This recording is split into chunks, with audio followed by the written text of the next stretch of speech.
mbrëma, mirë se vini në edicionin qendror të lajmeve në Radio Televizionin Ora News, ju njoh fillimisht me disa nga titujt kryesor. Vatrat e zjarrit janë kthyer sërish në pjesën jugore të Shqipërisë. Në qarkun e Vlorës shënohen 5 vatra të reja Viva Helikopters ndërhyjnë në terrene të vështira. Europa është vënë alarm prej flakëve. Në Greqi digjen 20 banesa, në Portugali shkrumbohen 140.000 hektar pyje, situata në emergjencë edhe në Itali. Bregdeti shqiptar merr sërish jetë pushuesish, një e mitur 12 vjeçare ka humbur jetën në Divjak, shpëton mrekullisht një tjetër, mbytet dhe një i moshuar në Velipoj. Shkolla do të nisë sërish në datën 11 shtator në të gjithë vendin. Ministria e Arsimit vendos shpërndarjen e teksteve të reja duke nisur nga 25 gushti. Presidenti Trump shpreh se dënon racizmin, reagon 2 ditë pas kritikave të senatorëve dhe analistëve për qëndrimin ndaj nacionalistëve të bardhë. Situata me zjarre duket se është drejt normalizimit. Rreshjet e shiut ndihmuan në shuarjen e disa vatrave të zjarrit, duke çuar numrin e tyre në 5. Sipas emergjencave civile, situata më problematike mbetet në jug të vendit, në qarkun e Vlorës, ku për vendosje nën kontroll të zjarreve janë angazhuar edhe helikopterët kompanisë Viva.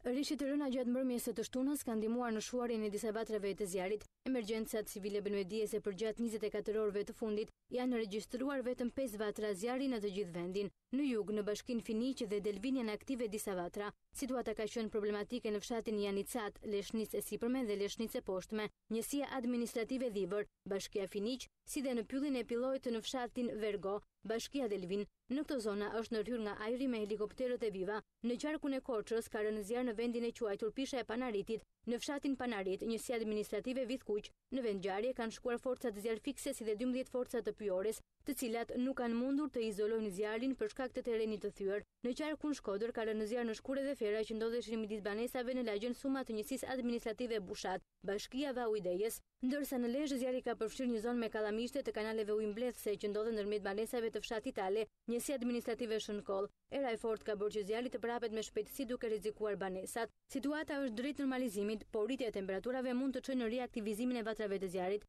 Megjithatë, specialistët e emergjencave civile janë duke mbajtur situatën në monitorim të vazhdueshëm në të gjithë vendin. Viva Helikopters vijon të jetë krahas emergjencave civile në misionet që kryen nga ajri në izolimin e flakëve. Viva Helikopters ndërhyn në një zonë të mbrojtur në Delvin, në fshatrat malor, ku misionet nga toka janë të pamundur për shkak të terrenit të vështirë. Viva vijon bashkëpunimin me emergjencat civile, shërbimet zjarrfikse dhe forcat e armatosura në këtë situatë të vështirë në cilën ndodhet vendi me 5 vatra aktive zjarre. Helikopterët Viva vijon të jenë misionet e tyre për fikjen e zjarreve në të gjithë territorin e vendit. Ekipi fluturimit të Viva Helikopters i është përgjigjur thirrjes emergjencave civile për të kryer misione nga ajri në fshatat Senic dhe Vergo të Delvinës. Zjarri ka rënë në majën e Pillojt, zonë e mbrojtur dhe terreni vështirë malor ku ndërhyrjet nga toka janë të pamundura. Siç edhe thuhet në kërkesën e emergjencave civile, është një zonë me bredha me vlera të pallogaritshme ndaj dhe ndërhyrja ka qenë emergjente. Gjatë verës Viva Helikopters është angazhuar me emergjenca civile dhe autoritetet e tjera për të kryer ndërhyrje në vënien kontroll të situatës.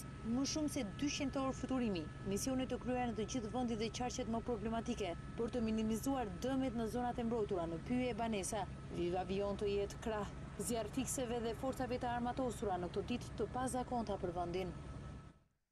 Zjarret fuqishëm kanë prekur rrethinat e Athinës ku janë djegur 20 banesa. Forcat zjarrfikse po luftojnë që të përballojnë zjarret e fuqishëm, ndërsa media thonë se një person është raportuar i zhdukur. Zjarret nisën të dielën në zonën e Europos dhe u përhapën me shpejtësi për shkak të pyllësisë së dendur dhe erave të fuqishme që po fryjnë pa pushim, ndërsa ndryshojnë vazhdimisht edhe drejtimin. Në Greqi, forcat zjarrfikse po luftojnë që të përballojnë zjarret e fuqishme që kanë shpërthyer në rajonin veri lindor rreth kryeqytetit Athinë. Mediat thonë se një person është raportuar i zhdukur, ndërsa autoritetet lokale thonë se ka shkuar në 20 numri i banesave që kanë pësuar dëme të mëdha. Zjarret që filluan të dielën në zonën Oropos u përhapën me shpejtësi për shkak të pyllësisë së dendur dhe erave të fuqishme që po fryjnë pa pushim, ndërsa ndryshojnë vazhdimisht drejtim. Agjencia Zyrtare e Lajmeve Ana MPA i cilësoi si biblike dëmet e shkaktuara deri më tani. Bashkia Europos është shpallur në gjendje të jashtëzakonshme. Disa prej kampeve verore të fëmijëve që funksionojnë në zonë janë evakuuar, që në orët e para të së hënës 2 avion dhe 2 helikopter po hedhin vazhdimisht ujë, ndërsa veprojnë më shumë se 200 zjarrfikës. Mjetet të tjera raportohet se po vinë nga rrethet fqinje me Athinën. Përpjekjet e zjarrfikësve janë shumë të vështira për shkak të përhapjes së gjerë të zjarreve. Aktualisht vatrat e zjarrit janë aktive në një brez të gjerë të brigjeve veri lindore të Athinës. 24 orët e fundit është shënuar numri më i madh i zjarreve në të gjithë Greqinë. Janë evidentuar 91 vatra zjarresh, shumica e të cilave ndërkaq janë vënë në kontroll. Autoritetet thonë se vendi po përballet me një plan të organizuar zjarrvënies të qëllimshme, por nuk kanë dhënë ndonjë tjetër detaj. Përveç Athinës, gjendja mbetet dramatike në ishullin Zakynthos, ku zjarret po djegin për të 4 ditë rresht, si dhe në ishullin Cefalonia në detin Jon. Portugalia vion betejën kundër zjarreve që kanë pushtuar vendin për shkak të temperaturave të larta. Më shumë se 3.000 zjarrfikës u angazhuan gjatë fundjavës për të shuar flakët, ndërkohë në një ditë të vetme kanë shpërthyer 268 vatra të reja zjarri. Në ndihmë të autoriteteve portugeze kanë ardhur edhe zjarrfikës nga njësia spanjolle e emergjencave. Zjarrfikës të njësisë spanjolle ushtarake të emergjencave ju bashkuan forcave portugeze, pasi qeveria e vendit aktivizoi protokollin evropian për mbrojtjen civile, duke kërkuar ndihmë nga Europa si një mas paraprake për të luftuar zjarret që kërcënojnë të përhapen akoma më shumë për shkak të motit të nxehtë në ditët në vijim. Më shumë se 3.000 zjarrfikës luftuan të shuanin zjarret në pyet për qark portugalisë gjatë fundjavës.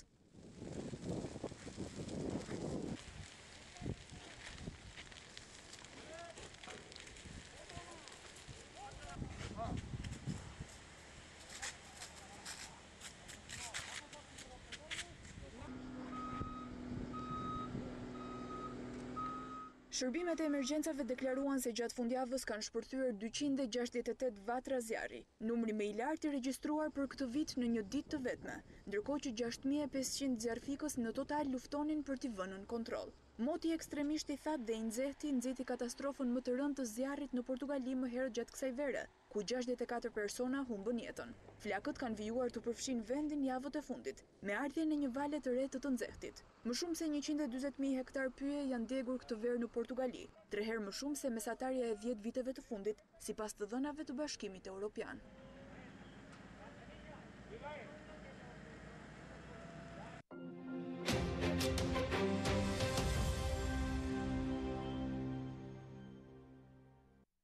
Partia Demokratike ka kërkuar sot nga prokurori përgjithshëm dhe kryetari i kuvendit heqjen e imunitetit dhe një hetim të plotë për deputetin e PD-s Aqif Rakipi, i cili shkaktoi një aksident me vdekje 2 ditë më parë. Partia Demokratike gjykon se largimi nga vendngjarja e bën përgjegjës paraligjit Rakipin dhe shton se ai po përfiton nga fakti se është miku i kryeministrit.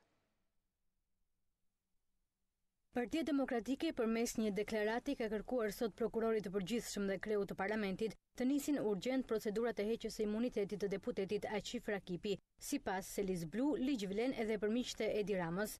Neni 273 kodit penal, i cili është në fuqi edhe për miqtë e Edi Ramës, dikton se Aqif Rakipi mban përgjegjësi edhe për largim nga vendi i aksidentit. Përgjegjësi që në vetvete dënohet deri në 1 vit burgim. Mbar opinioni publik është i revoltuar se si gjithë shteti është vënë deri tani në shërbim të deputetit mik të Ramës dhe në kurriz të viktimës.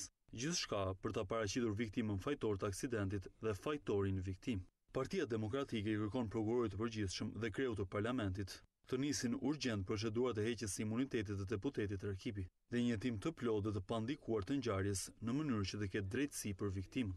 Partia Demokratike thot se largimi nga vendngjarja e Rakipit përveç se një akt buracak është edhe vepër e pastër penale. Largimi nga vendngjarja pas përplasjes për vdekje të Sejit Sorës, përveç se akt buracak i deputetit Rakipi, është edhe vepër e pastër penale që rëndon pozitën e tij para ligjit. Por miku i kryeministrit po përfiton nga Edi Rama, i cili është në vijim të qëndrimeve të tij të njohura pranë krimit e larg qytetarëve. Për më tepër që deputeti Rakipi njihet si pikë kyçe e ndërlidhjes së Edi Ramës me trafiqet. Deputeti Rakipi u përfshi në një aksident rrugor mëngjesin e së shtunës në autostradën në Tiranë-Durrës, ku përplasi për vdekje me automjet 53 vjeçarin Sejit Sora.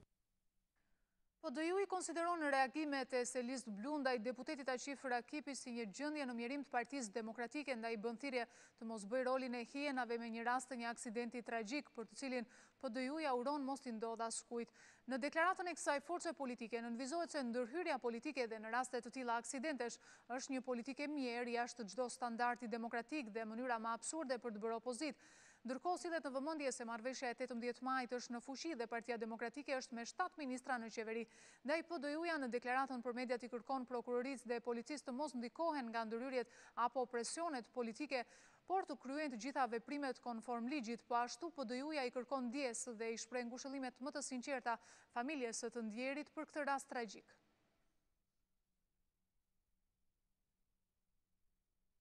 Dështoi sërish seanca konstituive e Kuvendit të Kosovës e pesta e organizuar për të zgjedhur kryetarin e ri të parlamentit dhe 9 kryetarët. Në mungesë të koalicionit PAN, kryesuesi i seancës Adem Mikullovci ka ftuar partitë në një takim konsultativ të mërkurën, ndërkohë mungesa e koalicionit fitues është kritikuar sërish nga deputetët e pranishëm në këtë seancë. Me vetëm 55 deputet të pranishëm dhe në mungesë të koalicionit fitues të zgjedhjeve PAN, ka dështuar sërish seanca e 5 konstituive e Kuvendit të Kosovës. Kryesuesi i seancës Adem Mikullovci lajmëroi një pauzë 15 minutëshe që në nisje, për të parë nëse deputetët e PAN-it dhe minoriteteve do të paraqiteshin në minutat në vijim. Me rinisjen e seancës, teksa ishte e qartë që koalicioni fitues nuk do të merrte pjesë as në këtë mbledhje, kryesuesi Adem Mikullovci ftoi partitë parlamentare të zhvillojnë një takim konsultativ të mërkurën. Sipas tij, kjo është hera e fundit që partive i bëhet thirrje për konsult. Ndërkohë, sesioni u kthye në një tryezë bisedimesh të hapura, ku secili deputet parashtroi kërkesat dhe shqetësimet lidhur me këtë situatë të krijuar në vend. Shefi i grupit parlamentar të lëvizjes vetëvendosje Glauk Konjufca e ka konsideruar si absurd bojkotin e PAN-it në një seancë të thirrur nga vetë ata. Sipas Konjufcës, qeveria e ardhshme është përpara dy alternativave: t'i ketë 81 vota me në krye vetëvendosjen ose 59 vota me në krye PDK-n. Ndërkohë, shefi parlamentar i koalicionit LAA, Avdullah Hoti, e ka cilësuar fyerje për qytetarët që deputetët nuk marrin pjesë në seancën e thirrur në mënyrë të rregullt nga kryesuesi. Hoti gjithashtu bëri thirrje për një takim konsultativ mes koalicionit LAA, vetëvendosjes dhe minoriteteve, për t'i parashtruar gjykatës kushtetuese dy çështje: mos prezantimin e kandidatit nga koalicioni fitues dhe çfarë ndodh kur një kandidat i propozuar nuk merr mbështetjen e nevojshme për t'u emëruar. 4 senatorët amerikanë, Roy Blunt, John Cornyn, Tom Cotton dhe Thom Tillis, të cilët kanë zhvilluar një vizitë në Shqipëri veç bisedave me krerët e politikës shqiptare, kanë zhvilluar dhe një takim me lideren e opozitës iraniane, Mariam Rajavi, që drejton Këshillin Kombëtar të Rezistencës së Iranit. Huffington Post, duke zbardhur bisedën, e ka konsideruar këtë një takim të rëndësishëm që paralajmëron sanksione të tjera për Iranin. Liderja e opozitës iraniane i ka falenderuar senatorët për ndihmën që kanë dhënë SBA-t për zhvendosjen e sigurt të këtij grupimi në Tiranë. Po ashtu shtohet se Mariam Rajavi shpreu mirënjohje për përpjekjet e Senatit Amerikan, veçanërisht të senatorit Blunt, lidhur me mbrojtjen e mirë antarëve të Mekut në kampin Liberty, Irak dhe zhvendosjen e tyre të sigurt në Shqipëri. Delegacioni i Senatit u takua edhe me një numër antarësh të Mekut, si edhe me dëshmitar dhe viktima të mizorive të regjimit iranian në Iran dhe kampeve Ashraf dhe Liris. KKR-ja është një koalicion politik që bën thirrje për ndryshimin e regjimit në Iran dhe shihet si një kërcënim i mullahëve të Teheranit.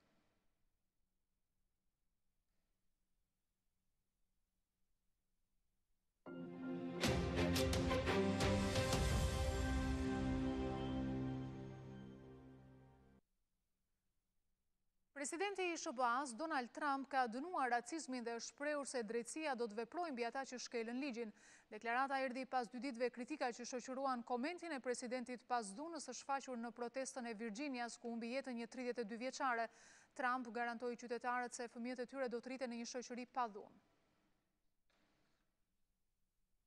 Pas kritikave se nuk dënoi grupet e supremacisë së bardhë pas protestave në Virginia ku mbeti e vrarë një protestuese, presidenti i SBA-s Donald Trump në një deklaratë për shtyp nga shtëpia e bardhë dënoi dhunën raciste dhe garantoi se drejtësia do të veprojë për ata që shkelën ligjin. Duke i shprehur ngushëllime familjes së viktimës, Trump tha se SBA-ja gjithmonë ka treguar vizionin e bashkimit dhe se është kundër dhunës. SBA ka treguar gjithmonë karakterin e saj të vërtet, duke u përgjigjur urrëties me dashuri, ndarjes me unitet dhe dhunës me një vendosmëri të palëkundur për drejtësi. Pa marrë parasysh ngjyrën e lëkurës sonë, ne të gjithë jetojmë në të njëjtat ligje dhe drejtësia do të veprojë për ata që kanë shkelur ligjin, tha presidenti, duke nënvizuar se racizmi nuk ka vend në Shtetet e Bashkuara të Amerikës. Trump tha se kushtetuta është e barabartë për të gjithë dhe garantoi qytetarët amerikanë se fëmijët e tyre do të rriten në një shoqëri pa dhunë. Ndërkohë, në reagimin fillestar ndaj dhunës që shoqëroi protestat në Charlottesville, ku përballën demonstrues të ekstremit të djathtë me një grup antiprotestuesish, Trump nuk veçoi supremacistët e bardhë edhe pse e dënoi dhunën. Dënoi me termat më të forta të mundshme këtë shpalosje të neveritshme të urrëties, paragjykimeve dhe dhunës nga shumë palë, reagoi presidenti. Në protestën që u mbajt në Charlottesville të Virginias, një makinë goditi qëllimisht turmën duke lënë të vrarë një protestuese 32 vjeçare dhe duke plagosur më shumë se 20 të tjerë. Ndërkohë, Departamenti Amerikan i Drejtësisë ka hapur tashmë një hetim të drejtave civile për vdekjen e saj.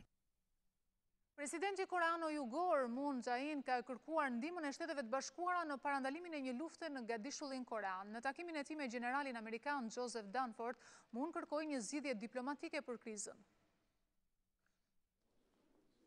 Presidenti koreano-jugor Moon Jae-in i ka kërkuar aleatëve amerikanë të ndihmojnë në parandalimin e një lufte, ndërkohë që përshkallëzohen tensionet lidhur me kërcënimin bërthamor nga Korea e Veriut. Moon i tha generalit të ushtrisë amerikane Joseph Dunford se duhet të ketë një zgjidhje diplomatike për krizën.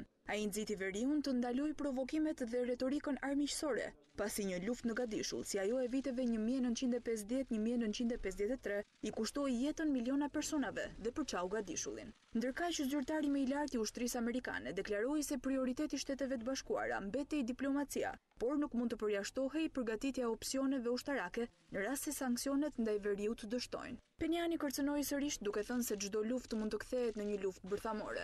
Kjo deklaratë nxiti një urdhër ndalimi nga ana e Ministrisë Kineze të Tregtisë për disa importe nga Korea e Veriut, në sinkron edhe me sanksionet e Kombeve të Bashkuara, të lajmëruara më herët gjatë muajit. Testet më të fundit bërthamore të Penjanit nxitën presidentin Donald Trump të paralajmëronte për një përgjigje të furishme ndaj Koresë së Veriut. Sipas tij, Shtetet e Bashkuara janë gati për luftë pas kërcënimeve se Veriu do të sulmonte territorin amerikan të Guamit. Retorika e ashpër e përdorur nga të dy palët ka çuar në një përshkallëzim të tensionit në rajon.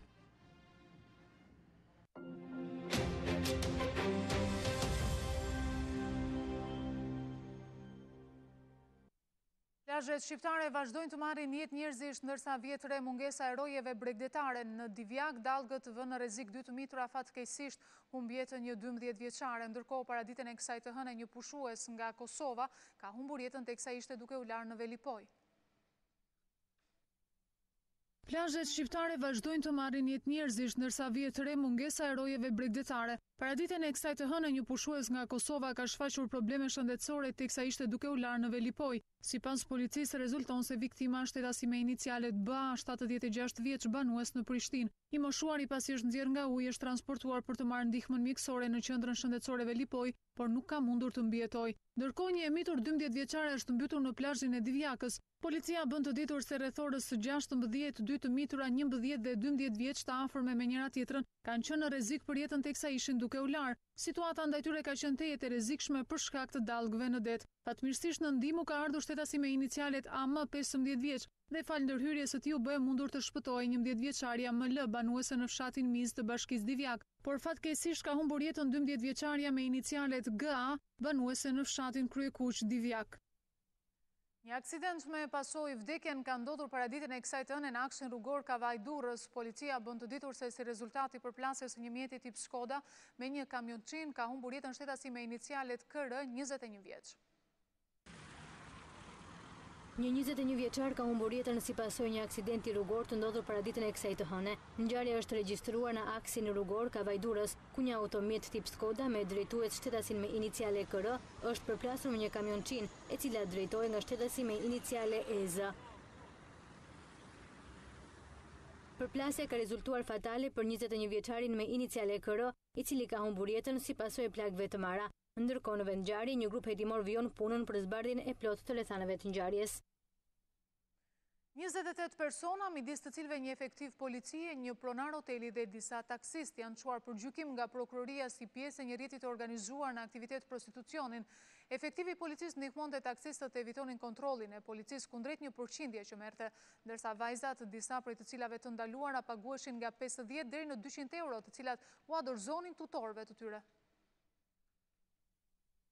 Prokuroria e Tiranës ka çuar për gjykim një rrjet prostitucioni që ushtronte aktivitetin e tij në kryeqytet. Në këtë grup prej 28 personash janë të përfshirë një inspektor policie, disa taksist, një pronar hoteli si dhe vajza që ushtronin aktivitetin e paligjshëm kundrejt pagesës që varionte nga 50 deri në 200 euro. Në bazë të hetimeve, të cilat janë përfunduar në fund të muajit korrik 2017, 8 prej të pandehurve akuzohen për veprat penale të shfrytëzimit të prostitucionit, ndërsa të tjerat për veprën penale të prostitucionit. Në bazë të informacioneve që policia dispononte, rezulton se pronari i hotelit dhe taksistët bashkëpunonin me njëri tjetrin për të gjetur vajzat që pranonin ta ushtronin këtë aktivitet, por edhe klientët që kërkonin këtë shërbim, duke e paguar nga 50 deri në 200 euro për një orë. Akuza e ka ndarë hetimin në 3 episode. Shtetasi mentor Koka, ndaj të cilit aktualisht ka mas sigurimi arrest me burg në mungesë, kishte krijuar mundësitë që në ambientet e hotelit dhe lokalit të tij të ushtrojë aktiviteti i prostitucionit. Ai bashkëpunonte me shtetasen Flanza A, e cila krahas ushtrimit të prostitucionit, siguronte edhe vajza të tjera, kryesisht nga zona periferike të vendit, në vështirësi financiare për të ofruar shërbime seksuale. Prokuroria thot se të ardhurat e siguruara nga ushtrimi i prostitucionit i merrte pronari i hotelit mentor Koka, ndërsa të pandehurave të tjera u hiqnin shpenzimet e ushqimit, fjetjes dhe veshjes. Në vijim të këtij hetimi u konstatua se e pandehura Flanza A mbante kontakte të vazhdueshme me punonjësin e policisë Elton Sh, si dhe me shtetasin Mariglen A, i cili punonte taksist. Në rastet kur taksisti ndaloi nga policia rrugore, ai kontaktonte efektivin e policisë Elton Sh, i cili e ndihmonte kundrejt një përqindje që pronari i hotelit u paguante.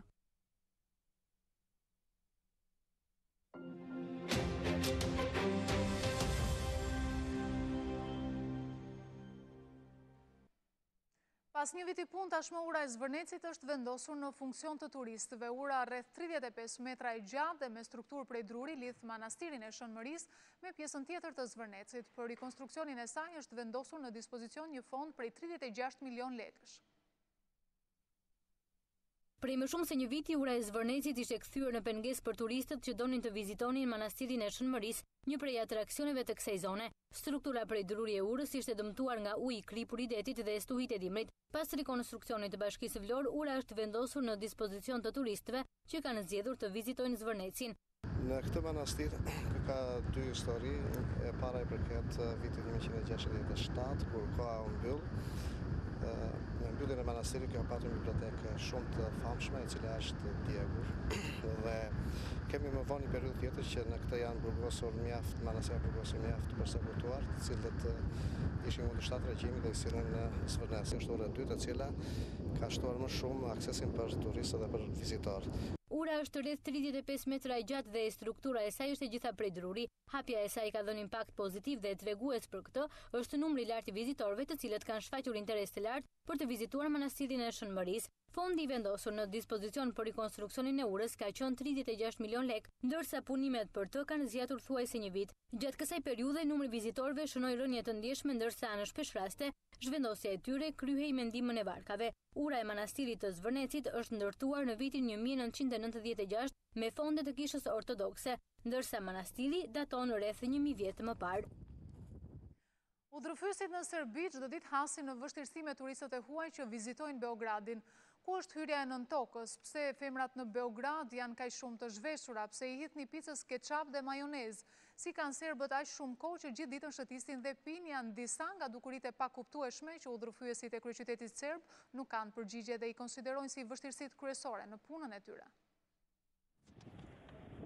Ku është hyrja e nën tokës? Pse femrat në Beograd janë kaq të zhveshura? Pse i hidhni picës ketchup dhe majonez? Janë vetëm disa nga pyetjet që turistët e shumtë në kryeqytetin serb i bëjnë udhëfyesve turistik. Ivan Markonković, udhëheqës turistik me përvojë shumëvjeçare, thot për të përditshmën serbe Blic se ka shumë turistë që çuditen pse në kalan e Beogradit nuk paguhet hyrja, por njerëzit shëtitin lirshëm kudo që dëshirojnë. Ndodh që ndërsa shëtisni grupin në stacionin nëntoksor të Beogradit, turistët të pyesin: "Po ku është hyrja e nën tokës?" duke menduar se fjala është për varreza nëntoksore ose tunele. Në fakt vizitohen 5 lokalitete të ndryshme nëntoksore, por imagjinatat e tyre ose përvojat e mëparshme e bëjnë të vetën, shprehet Ivani. Për përvojat e saj flete dhe Jelena Maricic, mysafirët e së cilës kryesisht janë britanik ose amerikan. Ajo thotë se turistët nga Europa kryesisht janë në dieni se çfarë i pret në Serbi. Para pak kohësh kisha për vizitë një djalë nga Filadelfia i cili nuk i besonte syve se sa të zhveshura shëtisnin vajzat tona në rrugë. Edhe pse vjen nga një shtet i cili është simbol i lirisë, sa i thotë se do të ishte skandaloze që një 14 vjeçare në Filadelfia të vesh një bluzë ose fund kaq të shkurtër, thot ajo.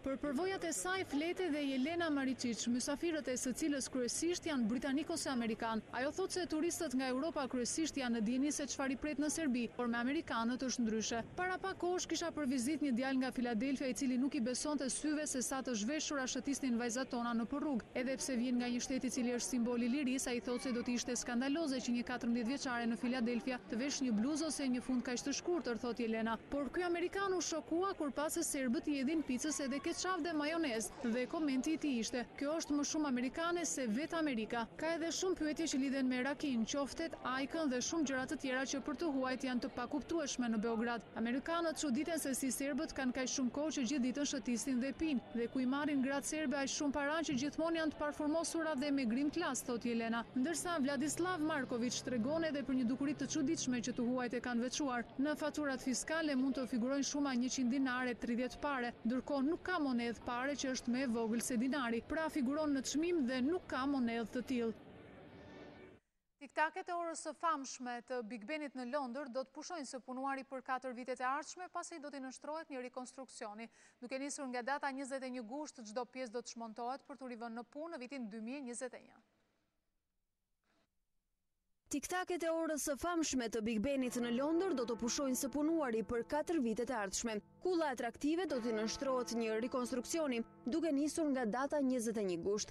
Në kuadër të punimeve të restaurimit do të çmontohet secili element i kullës, përfshirë këtu edhe çekiqet, të cilët kanë vënë në lëvizje këmbanat për çdo orë në 157 vitet e fundit, e që peshojnë rreth 13.7 ton. Një pjesë e orës do të mbetet e dukshme si imazh edhe në periudhën e rekonstruksionit, duke mos e prishur traditën për të demonstruar orën në heshtje, e që do të funksionojë përmes një motori modern elektrik, derisa mekanizmi origjinal të rikthehet në funksion. Kulla njihet me emrin Big Ben, edhe pse ky është emërtimi i njërës prej 5 këmbanave të saj. Zëri i tyre u bë i njohur nga prestigjozja BBC në kohën e luftës. Vetora është ideuar nga Edmond Beckett Denison. Punimet për rekonstruksionin e kullës së Big Benit do të përfundojnë në vitin 2021.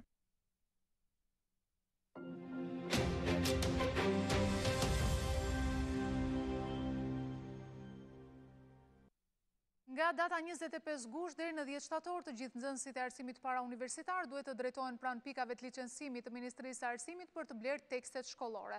Përmes urdhrit që mban datën 15 maj dhe firmën e Lindita Nikollës, urdhërohen të gjithë mësuesit, drejtoritë arsimore dhe komisionet e administrimit për të bërë përzgjedhjen e teksteve dhe shitjen e tyre sipas ligjit. Viti i ri shkollor 2017-2018 do të nisë në 11 shtator.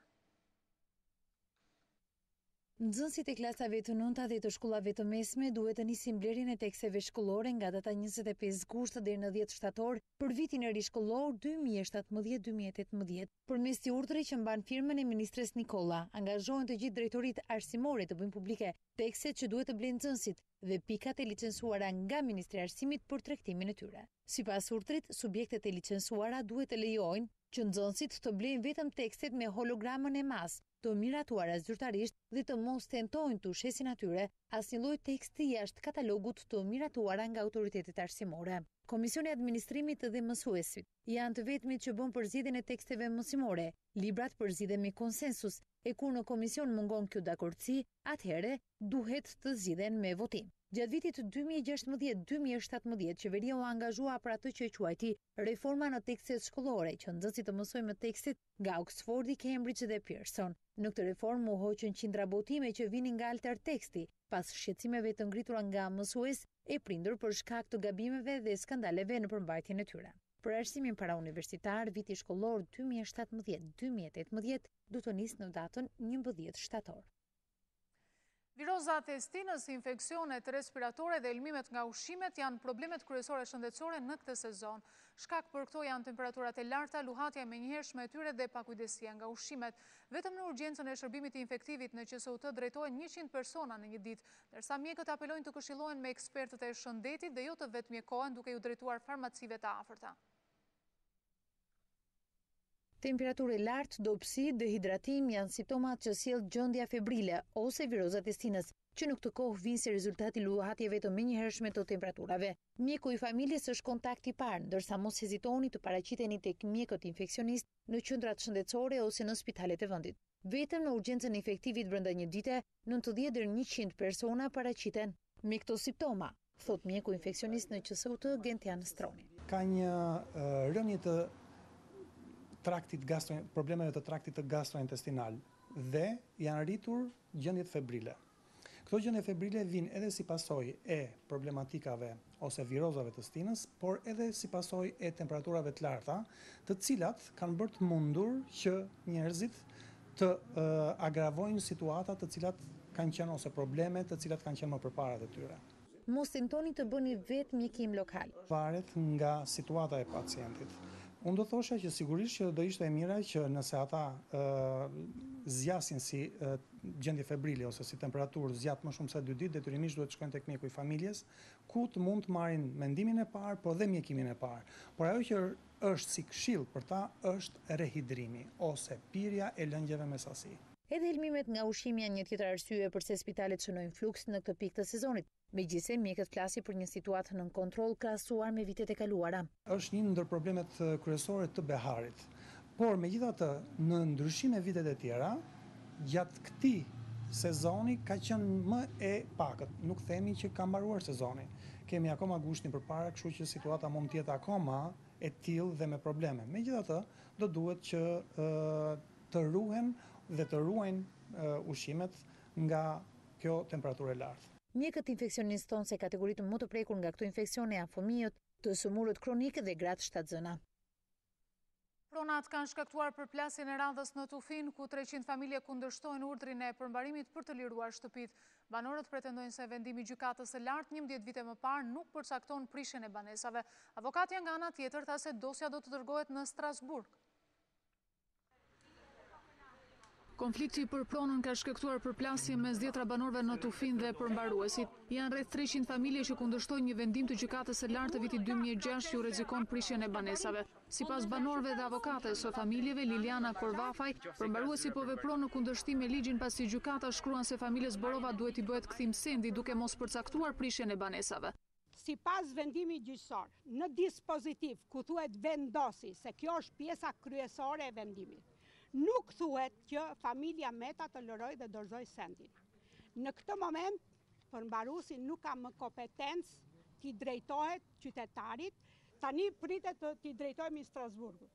Nuk ka një vendim për prishje të objekteve të tyre. Objektet janë me leje, përmbaruesi t'i bëj thirrje të mos marri vendime që bien ndesh me legjislacionin shqiptar. Ndërsa përfaqësuesi i shërbimit përmbarimor argumentoi se gjykata ka vendosur pranimin e padisë së paditësve Borova. Gjykata e lartë me vendimin 621, datë 18/5/2006 ka vendosur ndryshimin e vendimit numër 11 datë 23/2001 gjykatës së apelit Tiranë. Pranimin e padisë së paditësve Borova dhe rrëzimin e kundërpadisë. Tani këtu ndalo.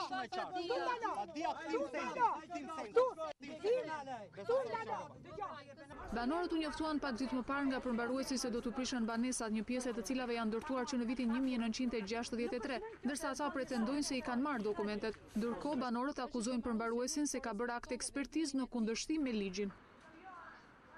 Fermerët e fshatit Bliç në Berat kanë protestuar këtë të hënë para bashkisë pasi prej 2 muajsh nuk mund të përdorin rezervuarin e fshatit për ujitjen e tokave bujqësore. Ata thonë se ujmbletësi po shfrytëzohet si rezervat peshku nga një banor i vetëm i fshatit dhe se tharja e prodhimit bujqësor po i çon drejt falimentimit.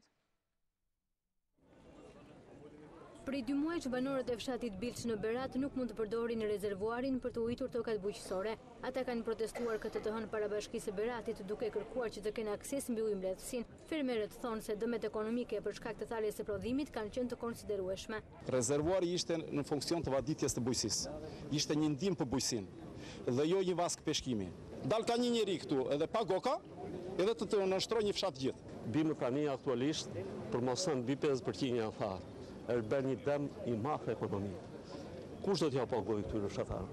Ndërkohë, kryetari i fshatit, Agron Çuçeni, thotë se mosujitja e tokave bujqësore po i çon fermerët drejt falimentit. 180 hektar tokë me pseris prap edhe shumë ranjullin që kap kanali me vetërjedhje. Si vjet nuk është vaditur as 40%.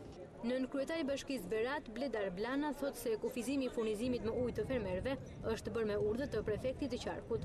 Ne jemi munduar që ky rezervuar me këto pruje të pakta që ka të kishim si një pikë furnizimi me ujë, jo vetëm të popullatës, por edhe në rast zjarresh të helikopterit, i cili edhe në zjarret e fundit që ne ndodhëm në malin Partizan, u furnizua pikërisht me ujë në këtë rezervuar.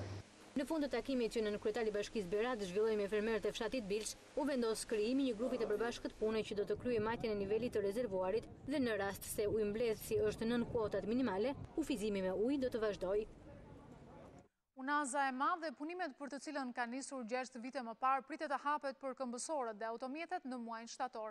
Bashkia e Tiranës bën të ditur se aksi i parë që do të jetë funksional do të jetë ai nga Pallati me Shigjeta deri në Fark, ndërsa do të punohet për ndërtimin e loteve të tjera të saj.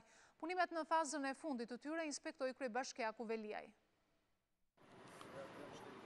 Në shtator, unaza e madhe e Tiranës do të hapet për qytetarët. Segmenti i parë që do të jetë funksional edhe në lehtësimin e trafikut është ai që lidh Pallatin me Shigjeta me Fark. Bashkia e Tiranës informon se pas përfundimit të veprës së mbikalimit te zona e shkollës teknologjike, punimet janë në 600 metrat e fundit, që përshkojnë zonën e Selitës dhe që lidhin unazën me pjesën ekzistuese në afërsi të kopshtit botanik. Gjatë inspektimit të punimeve, kryebashkiaku Veliaj tha se ritmi i tyre është optimal. Është një arterie kryesore e cila sjell trafik duke lidhur dy pika, Farkët dhe Kasharin, por në thelb dy zona të populluara të Tiranës, pra gjithë zonën e Kodrës Diellit, gjithë zonën e Kristalit, gjithë zonën e Njësisë 5 me kombinatin ushqimor. Sigurisht që këto janë punë masive, do të thotë që ritmi që kemi pasur në kaq pak muaj ka qenë jashtëzakonisht i lartë dhe jam shumë krenar për gjithë kolegët, nga inxhinierë deri ke punëtorët më të thjeshtë, që kanë punuar ditë-natë, një pjesë e madhe prej tyre kanë sakrifikuar pushimet e verës që kur pjesa tjetër e Tiranës të kthehet nga pushimet ta gjejë këtë aks të përfunduar. Paralelisht po punohet me ndryqim, rrugët dytësore, trotuaret dhe mbikalimet e këmbësorëve. Ambicia jonë është që përpara fillimit të vitit shkollor ne të kemi përfunduar të gjitha punimet në unazën e madhe të Tiranës që lidh zonën nga kombinati ushqimor deri tek zona e Lundrës. Do t'i kërkoj gjithë qytetarëve pak durim, bëhet fjalë për punime me makineri të rënda, bëhet fjalë për shpronësime, bëhet fjalë për infrastrukturë jetike për qytetin, do thotë na duhet jashtëzakonisht shumë bashkëpunim. Me krijimin e qeverisë, Veliaj tha se do të jepet prioritet vazhdimit të punimeve edhe në lotet e tjera të mbetura të unazës së madhe. Dhe mezi pres që me krijimin e qeverisë së re Rama ne të kërkojmë një shpejtësi akoma më të madhe për pjesët e tjera të unazës që besoj të jenë faza e ardhshme, ajo që lidh pjesën e Dajtit dhe sidomos ajo që lidh pjesën e Bregut Lumit. Gjithashtu Bashkia e Tiranës do të nisë aksionin në mbylljen e të gjitha hyrje-daljeve të palishme në akset kryesore rrugore të qytetit, krijuar nga subjekte të ndryshme, kryesisht karburante, gomiseri dhe servise makinash, që shpesh janë një burim rreziku për jetën e qytetarëve. Bashkia Elbasan do të përfshijë në rrjetin e saj të investimeve dhe pika turistike të Gjinarit, Funarit dhe Byshekut. Investimet kanë për qëllim kthimin e këtyre zonave në destinacione turistike për vendasit dhe të huajt. Megjithse dhurat nga natyra, disa prej pikave turistike në Elbasan kanë mbetur në hije sa i takon investimeve. Bëhet fjalë për Gjinarin, Funarin, Byshekun, për të cilat Bashkia Elbasan shumë shpejt do të nisë investimet në infrastrukturë, edhe pse rrugët që të çojnë në këtë zonë janë të amortizuara, vizitorët nuk kanë munguar. Kryetari i Bashkisë Elbasan, Qazim Sedini, shpreh bindjen se investimet do të shndrojnë këtë zonë në destinacione turistike, ndërsa thekson se projektet për rehabilitimin e tyre do të nisin nga zbatimi shumë shpejt. Mbi Byshek kalon rruga Ignatia. Në qoftë ne për bri rrugës Ignatia bëjmë rrugën dalëse të qytetit, që kemi kaluar Karatëshë, i largohemi Shkumbinit, i afrohemi rrugës Ignatia për të krijuar mundësinë e turizmit në këtë rrugë. Kemi ligjin. Ka nevojën e domosdoshme të një unaze midis ligjës ekzistuese dhe ligjës i drejt, sepse 10 minuta çerkore pa mbajmë, pjesa tjetër është urë dhe rritet si shërbim. Për çdo zonë turistike, investimi ka vlerën e 1 milion eurove, duke përfshirë infrastrukturën, ndriçimin dhe ujësjellsin. Investimet në Bajramçuri janë shtrirë vetëm në qendër të qytetit. Lagjet larg qendrës janë të mbushura me mbeturina dhe rrugë të amortizuara. Banorët shprehin rezerva ndaj punës së bashkisë, nga e cila kërkojnë më shumë investime. Në qytetin e Bajramcurit, investimet e qeverisë dhe ato të bashkisë nuk kanë shkuar paralel. Falë projektit të rilindjes urbane, qyteti ka një qendër të re dhe një shëtitore të kthyer në pedonale, por nga ana e bashkisë duket se mungon interesi për të mirëmbajtur investimet dhe tregues janë këto pamje. Investimet janë mirëpritur nga qytetarët, por rrugët dhe sheshet kryesore të qytetit nuk janë në shërbim të tyre por të automjeteve, duke u kthyer në vend parkime.